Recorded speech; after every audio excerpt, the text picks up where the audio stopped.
আলাইকুম, সবাই কেমন আছেন? আমিও ভালো আছি। এই যে প্রতিবারের মতো রেডি হয়ে গেলাম।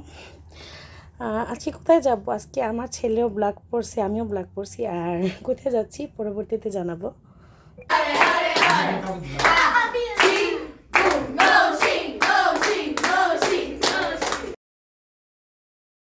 আসলে বার্থডে তো বেশি মানুষ, বিদেশ বাড়িতে তো আসলে এত মানুষ থাকে না। আর এই জয়জন ছিল, ওদের সাথে নিয়ে আর কি বার্থডে করা হয়েছে।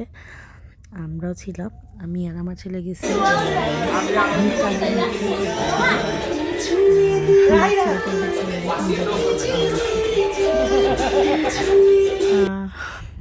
আর ওদের সাথে আমি তো পর্তুগিজ কথা বলতে পারি না।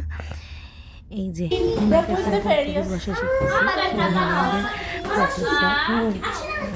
আমরা অনেক এনজয় করলাম, খাওয়া দাওয়া করলাম, অনেক মজা করছি সারাদিন। ভালো থাকবেন সবাই, আমাদের সুস্থ করবেন। আল্লাহ হাফেজ।